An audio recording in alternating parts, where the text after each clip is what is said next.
Okay. Hi, everyone. Thank you all for joining. So my name is Manny. I will be the facilitator for today's session, Navigating College as a First Generation Student. And so thank you all for joining our virtual college exploration for all Illinois students, sponsored by IACAC, the Illinois Association for College Admission Counseling. So basically just a couple of housekeeping items before I let our presenters take off with their presentation. So if you have any questions, you can use the Q&A feature to type up your questions. Our panelists are going to try their best to answer your questions on there. And hopefully there's time at the end too where you can ask your questions. Your camera and microphone are off. You are muted, your video is off, so you don't have to worry about getting on camera accidentally. The panelists can't see or hear you, so again, if you have any that Q&A feature. You can also sign up for sessions. We're sort of in the beginning-ish piece of this programming. It's going up until October 22nd.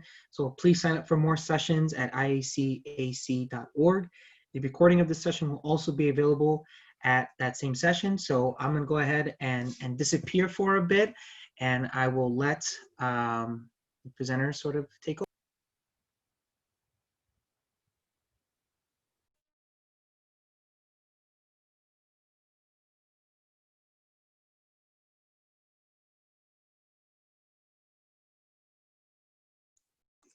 Hello, thank you for joining us. And my name is Dulce Maldonado Munoz, multicultural recruitment counselor here for Southeast Missouri State University.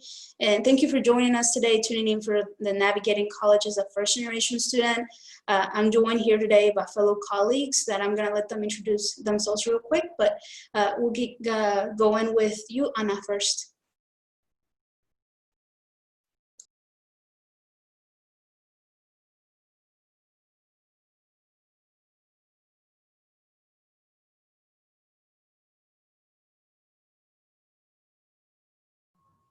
I'm sorry, I was muted. Oops. So my name is Ida Fernandez, and I work for Penn State University as the admission/recruiter for the Midwest. Yaxon. Hi everyone, my name is Yaxon Hernandez, and I work for the Multicultural Outreach Office in undergraduate admissions. Welcome. Hi everyone, my name is Jonathan Valdecilla. I'm a regional admissions coordinator for Southern Illinois University Carbondale, and I'm based out of Chicago. Again, thank you for joining us. Thank you. And as we are going to present some things, by no means a perfect guide of helping you navigate through this college process. But the things that I'll be covering for me, at least for my part, will deal more with the financial aid aspect of things.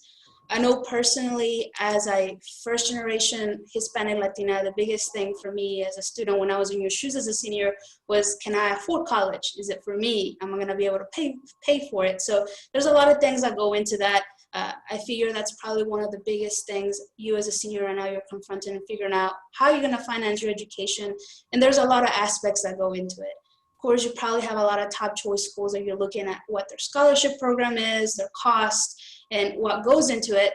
But I will say the biggest thing, starting with those costs and what you're comparing for your colleges, ask questions about each different cost for each institution, since everyone does it differently.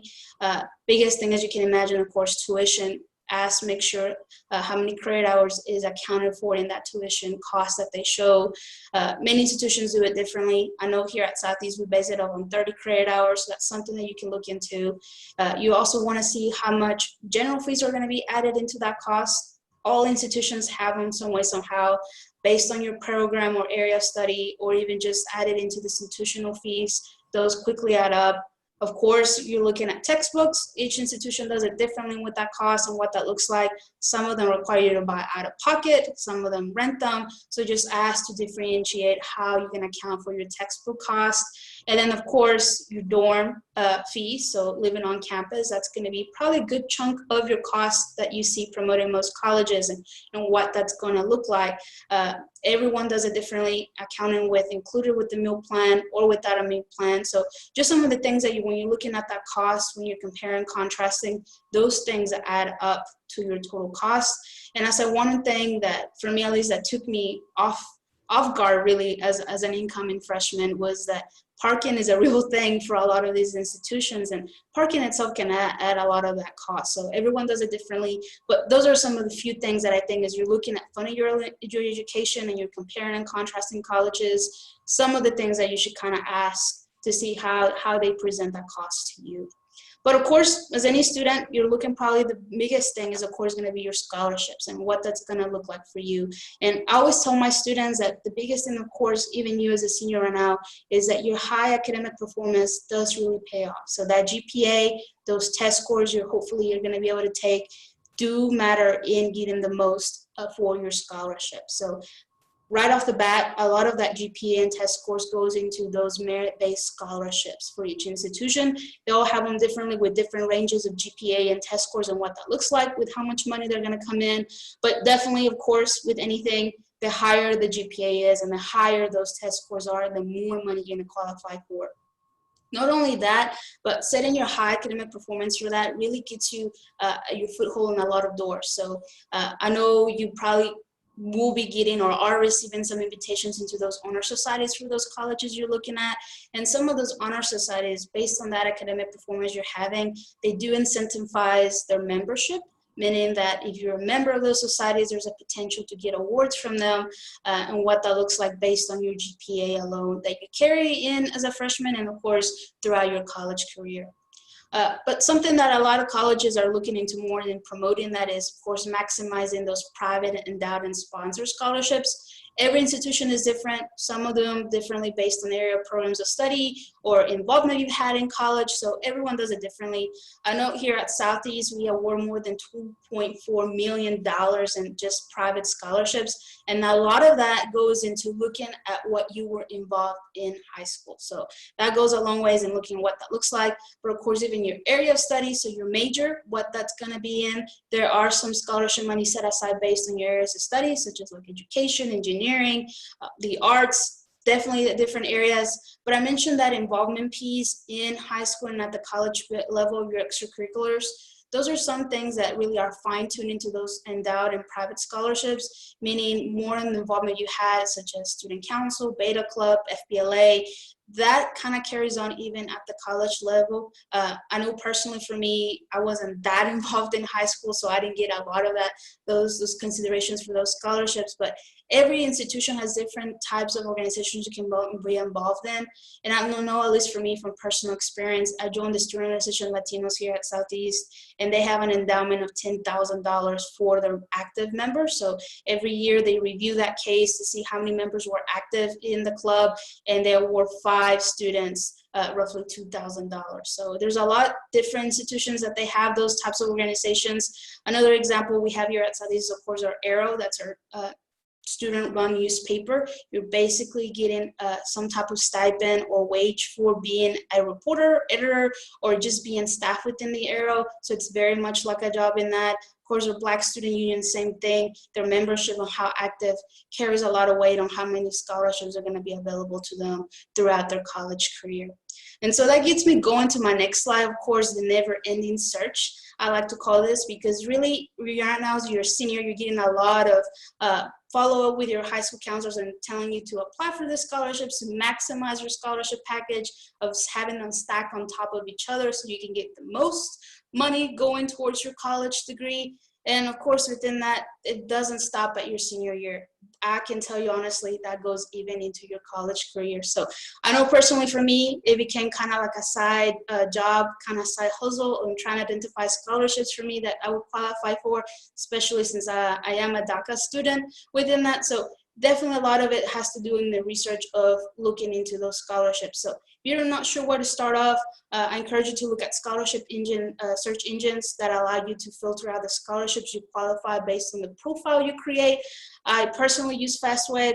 By no means I endorse any of those that are listed here, but I will say with those like FastWeb as an example, you tailor that profile to get notifications about the scholarships you do qualify for, the deadlines are coming up, and what the criteria looks like for you to earn those scholarships.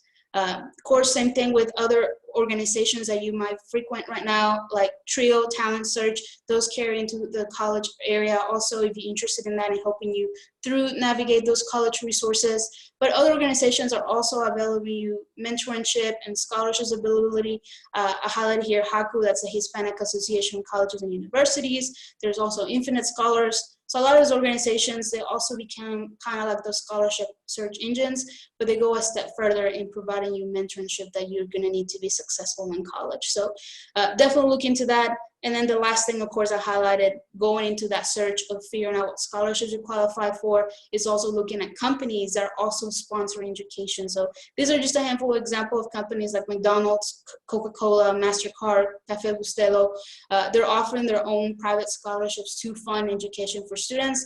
And I would say there's some out there that are just based on your area study alone. So definitely continue that search, advocate for yourself, because that will continue all throughout your college career.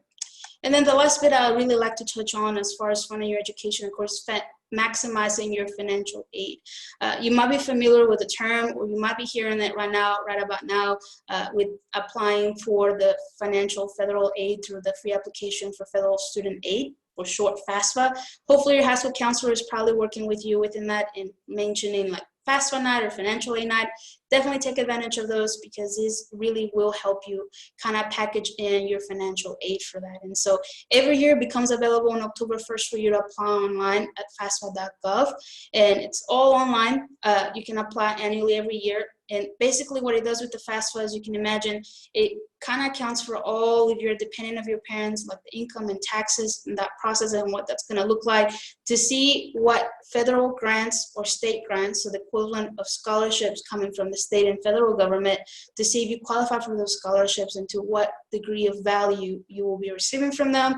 And then also looking at your eligibility for loans. So if you're thinking about the potential will need to supplement finance your education and loans, it will also help you figure out which ones are you eligible for and which ones are going to be the best for you in the long run. So definitely contact your top institution's financial services, because it is a daunting process.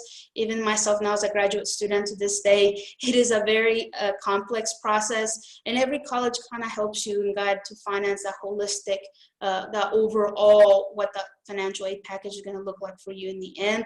So don't be shy in reaching out to them. There's going to be probably financial aid counselors on hand that can help you process that and figure out what actually is going to be the net cost that you're going to have to be paying out of pocket, or you will try to supplement with loans. So definitely reach out to them. But with that, I'm going to turn it over to my colleague from Penn State to touch more about what aspects of actual that you should be considering with the college process. Thank you, Dulce. You can go to the next slide, please. So when looking, I think there's a slide before that. Yep, right there. Thanks, Dulce. So when looking at colleges and finding an institution that's going to be the right fit for you, you want to start thinking about a couple things. Yes, your GPA, the type of classes that you take is very important. And I really want to stress on that, because your GPA and your classes, that's going to show your university that you're interested in, your capability and your probability of being successful at that institution. But I also want to emphasize to focus on those soft skills that you can develop while in high school. Soft skills are skills such as your study skills and habits. Do you know how to study? Are you disciplined enough to set time aside to study or go over and review your courses or the classes that you took for the day, your exams, all of that. Taking notes. Do you know how to take notes? Taking notes is something that is going to transfer over not just to in your high school career, but to your college career as well. Advocating for yourself, talking to your teachers, forming those connections, not just with your classmates, but with your counselor, with your teachers, with your club and organization, advisors or mentees. All of those skills that you develop in high school will not just prepare you and help your high school experience great, but it'll transfer over and help you really lay a good foundation when you start your college career. So some things to start thinking about when you're in high school is, what types of jobs are you interested in? Do you like working with animals? Are you a animal person? Maybe veterinarian school is for you. Do you like tutoring your classmates or helping a classmate solve a math problem? Teaching might be something that you could go into. Do you like building stuff, designing stuff, architecture, engineering? Those are certain careers and interest areas that you can think about before you go to college. Also think about what activities you enjoy doing. Do you like volunteering? Do you like working with your hands? Again, tutoring, designing, painting. Think about what classes you excel in. So does math come easy to you? Maybe art class is something that you really enjoy and excel at. All of these things are important because combined, they're gonna help you go through and move forward in the path to help you find a career that not only are you going to be successful at, but that you're going to enjoy doing. Next slide, Dulce. So you'll see here different types of degrees and school paths. So why think about careers now? You may be a freshman in high school, sophomore, junior, or a senior. It's important to think about the type of career that you may want after high school because different careers and different paths require different types of education. So for example, you have your vocational or trade school. This is typically for a specific set of career that requires a certain level of skills. So some examples of this are barbers, hairstylists, carpenters, electricians, just to name a few. You also have your 2-year degree programs, and these are gonna be 2 years and they will get you your associate's degree. Some examples of this are your paralegals, your dental hygienists, your computer technicians. And then we'll move on to your 4-year college bachelor degree programs. These are going to be your most common programs because they are becoming more and more common with employers. Once you start your job search and are finished with college, you'll see that employers are typically asking for at least a bachelor's degree minimum. And these are going to be your I don't like to say specifics, but you'll have your accountants in this area, your engineers, social workers, teachers, pilots. But again, it's not limited to this because I can give my personal example. I have a bachelor's degree in international politics and French, and I'm working in higher education. So again, it can vary. It just really lays a good foundation for you to have a career after you graduate your 4-year institution. And then after that, I don't have a picture here, but you have your doctoral or graduate programs. So these are programs really for types of careers like being a lawyer, a doctor, a pharmacist, or a professor. So these are important to think about because again, it helps you plan out what type of schooling you want after high school and if you're going to require additional schooling even after your 2 years or 4 years in the specific school that you're interested in. Next slide, Dulce. So here you can see a couple names. These are specific to Penn State, but the names that are highlighted are general names that you're gonna find at any institution. So the way that I like to describe it is when you go into a specific college or a specific university, you wanna go to study for a specific career. And so the career and the specialty that you wanna study is called your major. And that major is held under the umbrella of an academic college. So what you see here are the specific academic colleges. And under that, like I mentioned, you have your majors and your minors. Majors are the main specialty that you want to have for when you get your diploma. And then minors are anything else that you want to specialize in that's going to support that degree. And for a minor, I will note that it does require less credits than a major would. So a lot of students choose to major and have a minor. We have some students that double major, and then we have even some students who major and double minor. It all depends on your interest and your area that you're looking to study. But some examples that I can give are, for example, in the College of Engineering, that's the academic college, and then under that are the umbrellas of your majors. So some examples of the majors are electrical engineering, mechanical engineering, biomedical, civil engineering. And then similar to that, if you have your College of Business, That's the academic college you're looking at, and then under that you would have your majors of marketing, finance, supply chain, risk management, etc. And again, these all will vary depending on the school that you're looking at, but that's the system to keep in mind when you're looking at an institution, and just making sure that they do offer the programs that you're interested in studying. Next slide, Dulce. So now that we've talked about your majors, your minors, acquiring that specialty for you to start your career when you graduate, what are some things to look at when you're looking at universities and colleges that are going to enhance that academic experience?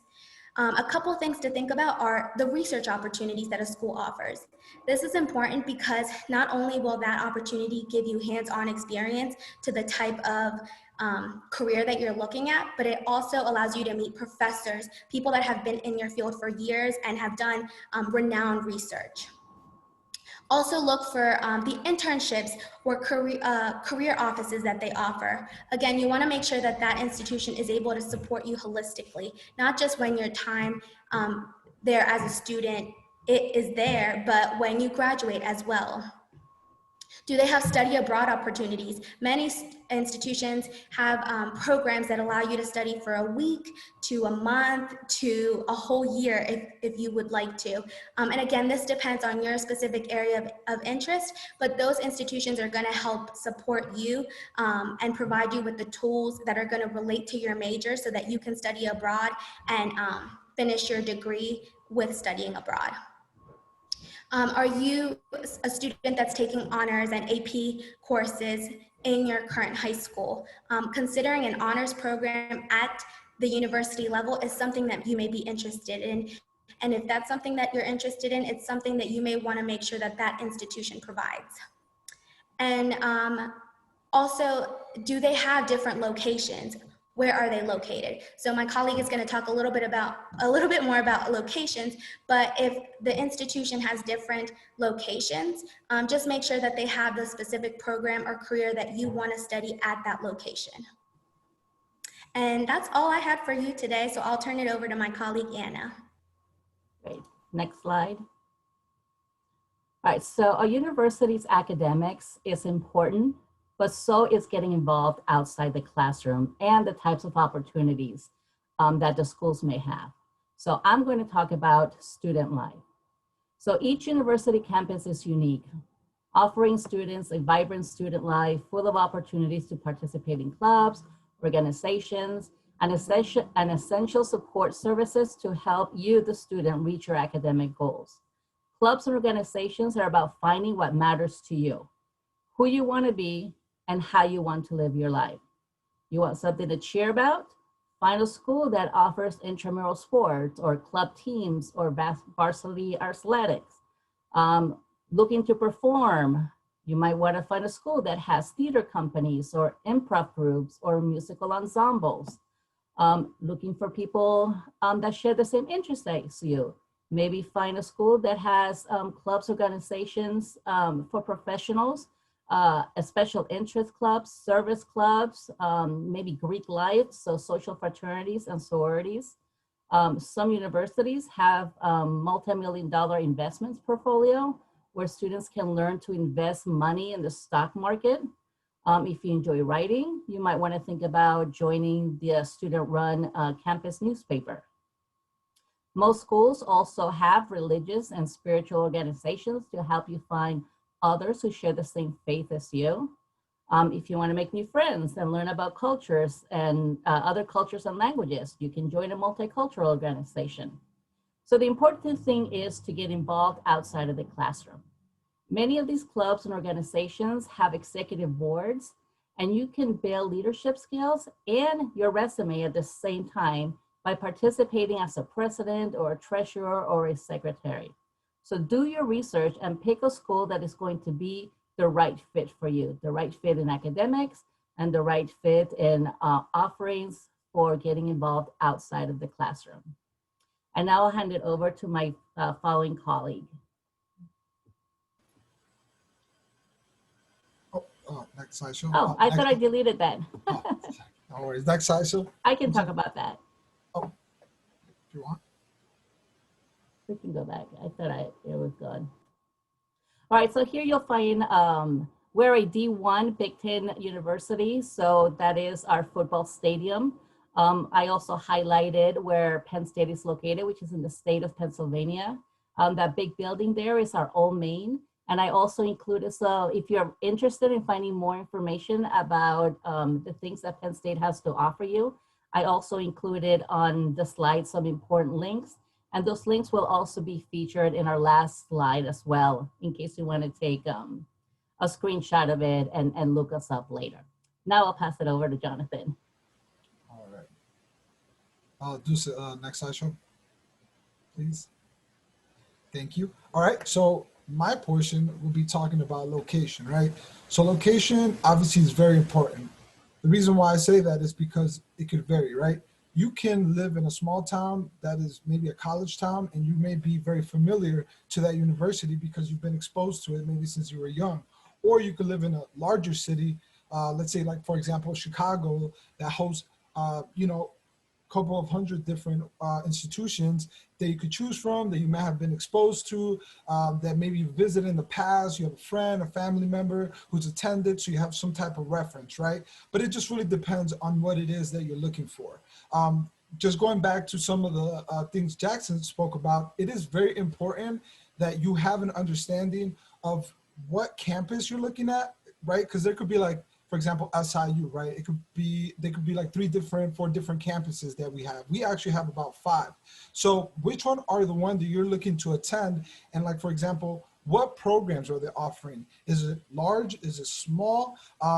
You know, is it the program that you're looking for available at that specific campus? Again, these things are very important to research, and obviously, you know, we all have access to one of these along with a computer, so you can utilize that as research to do your research, so that way you have a better understanding of what the university that you're looking for in regards to a location, and then that way you can look at some of the specific things I'll be talking about next. Dulce, next slide show, please. So when you're thinking about location, right? So let's say, for example, you live in the city and maybe you're thinking about going to a place that's, I don't know, 5 hours away, right? Or more, right? It could be 5, 10 hours away. It just really depends on where you're trying to go. There's a couple things that you should be doing because you never want to be an individual that, for example, is like, hey, I like this university. It has the program that I like. It's 10 hours away, but since it has the program that I like, I think I'm going to commit there, right? It's like, I always like to use the analogy that when you go buy a car, you don't just go online and just look at the car and say, hey, I like this car, it's red, it's like the perfect size, the perfect model, and then you just put your debit card information and you buy it. You usually want to go in and give it a test drive, see how you feel, just to affirm that that is the purchase you want to make. You should be looking at universities in a familiar fashion, right? So how can you go about learning more about a university that may not be in your backyard, right? That may not be an hour away, that's maybe 5 hours away, right? What can you do? So as you can see here, one thing that I'll start off with is campus visit programs. Every university has a campus visit program, right? So this is usually a way for you to be able to go in person, right? And currently, obviously with the pandemic, a lot of virtual formats are available as well. But, you know, some universities are allowing students to still be able to go in and see the university in person. The reason why this is important is because you do want to get an idea of not only what the university looks like, but what the town is that it's located looks like, or the city. You know, what's the demographics? Do you feel comfortable there? Is that a place you could see yourself for the next 4 to 5 years? You know, can you call that a home away from home? Again, especially if you're going away, if you're going to somewhere that may not be in a close proximity of where you grew up, it's important to do a campus visit. Like I said, whether it's in person, whether it's a virtual campus visit. A lot of universities I know right now are offering like virtual presentations that are different every week, right? So it could be something like, today this college is going to be talking, or today this organization or support system is going to be talking. So it's important to go on the websites of the universities that you're interested in and just take a look at their campus visit formats and what they have available. It's important for you to be able to do that research prior to making a decision. And if you do get a chance, even if it is just driving around the town, not even getting out of your car if you don't feel comfortable with that, but just being in the city and taking a look to see, okay, how do I feel here? It's very important when it comes to your college experience to feel comfortable. You know, you want to go to a place where you feel that you're not going to get distracted just by the lifestyle, and you're going to be able to focus on your academics. So again, I always encourage everybody to look at the campus visit programs that every university has. They have great programs, and a lot of the stuff is being offered virtually right now. So to me, it offers more options for you all to be able to just kind of get an idea of what to expect if you do attend that specific university. Moving forward, now we're thinking, okay, I want to go to a place that's maybe 5.5 hours away. How am I going to get there, right? So a couple of things that you want to be looking at is transportation, right? So are first-time students allowed to bring their cars? I believe most universities nowadays have a policy that allows that, but that may not be the case. So it's always good to check that, ask that question. Hey, I have a car, can I bring it as a freshman? Is there a fee attached to that? You know, there usually is a fee, just like Dulce had mentioned, you know, in regards to parking. That's a thing. So you want to be able to understand if there are fees attached to that, so you could budget properly moving forward. Another thing is campus accessible via the train, right? The Amtrak or the Metro, or is there an airport close by? Is there a bus service that goes down there? So again, you want to ask these questions because let's say maybe you don't have a car, but in your city or your town, there's an Amtrak and it takes you closer to that city. Are you going to be able to use that to get back and forth between like breaks, you know, family functions and things of that sort? So you always want to have an understanding, again, of where it is that you're going to be going, and if you're going to have to travel either using a car, or is it going to be something that you could use a plane, or maybe a train goes there? It's very important. Again, these are things that you want to know prior to making that decision so you could plan accordingly. And not only you and your family can plan accordingly. How are you going to get back and forth between breaks, so on and so forth. And then once you get to these campuses, right, it depends, right? If you go to a university, let's say a university in New York, right, obviously there's mass transit transportation available, just like there is in Chicago, or there might be in Los Angeles, you know, so you're able to rely on that to get around. Maybe if the campus is divided within the city, you know, you got to think about, okay, oh, this building is on the other side of town, you know, and I don't have a car. How am I going to get there? Is it bike friendly? Can I bring my bicycle? Will that just do? Or do I need to have a car? As a student, does my fees cover transportation? For example, I always use Chicago because it's like what I know and where I grew up. But in Chicago, I know a lot of the local universities, as part of the tuition and cost of attendance, students are able to use the CTA, right? So the Chicago Mass Transit System. So you want to kind of have an idea of where you're going to be going. If it's a small town, are you still able to use the public transportation? Is there public transportation? You know, so these are some of the things that you want to think about. Transportation, not only back and forth from home to the campus, but also within the city and within the university campus itself. Now, in regards to location, especially if you're going to a place that's different, right? A place that might not be familiar to you, right? Whether it's demographic, whether it's like physically looks different. Sometimes getting homesick, that's a thing, that happens. You know, sometimes having like a transitional shock from environments is a thing, it happens, but it doesn't mean it's the end of the world, right? It just means that you need to understand, okay, what kind of support systems are there for me, right? For example, if you are a first generation student, you know, which makes things just that much harder, especially if you're the first one really trying to do this on your own, is there a first generation center, right? For example, to get resources and assistance, right? If you're going through something mentally, right? Because you're stressing out and you're homesick, is there a wellness center? Is there a counseling center? If you're struggling because you feel homesick and now your grades are slipping, is there academic support services, right? So it's good to understand also what kind of support systems a lot of these universities offer, and if these support systems are tied into what it is that you're looking for. So again, it is very important to do research. That's really the big message of this portion, right? Especially with location. It's good to understand, okay, where is it at? How are the demographics of the town or the university? How does it look physically? How do I feel? Yes, that's important when it comes to location. But then it's also important to know, okay, if I'm going to make this commitment to go to a place that's far, that's different from where I'm used to, what kind of support systems are there? Are there going to be people there that are going to actually care about me, that are going to be able to connect with me, with my experience? You know, so just, again, be aware of those things. Do your research. Again, we have this along with a lot of other, sources of information now available to us. So utilize them. Don't hesitate to, reach out to admissions counselors like myself or other staff, faculty members on campus. Again, all universities across the U.S., the people that work there are there to help you, right? They're there to assist you and answer your questions. So please utilize us. Again, at the end, you'll be able to see all of our information. So if you do have any questions about SIU Carbondale, please feel free to reach out to me at your best convenience. And again, thank you for your time.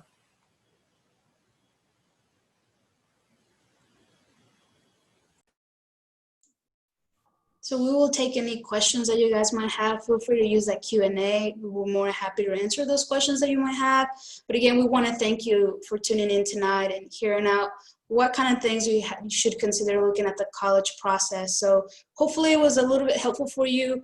Definitely, as Jonathan mentioned, use us as an advantage. I know Anna, Jackson, and myself are all available to meet with you, to talk to your options that you can find at each of our institutions. But not only that, helping you navigate what it's gonna look like for you as a student, because every student is different. And as a first generation, I know you can get yourself in your mind saying, well, I'm the only one going through this, but you're not. So definitely reach out to us. Let us know what questions you have, comments, concerns, things that you wanna know about college that you're like, well, I'm not so sure if it's gonna be for me. Definitely reach out to us.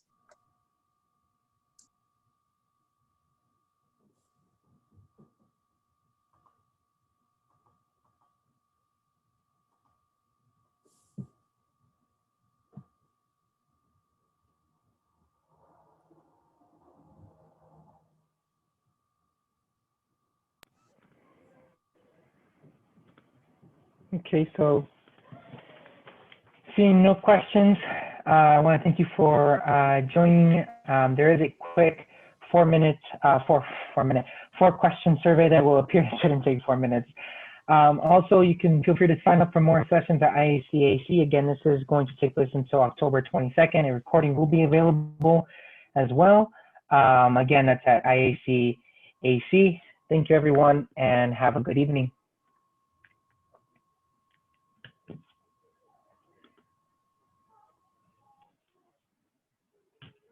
Bye, all.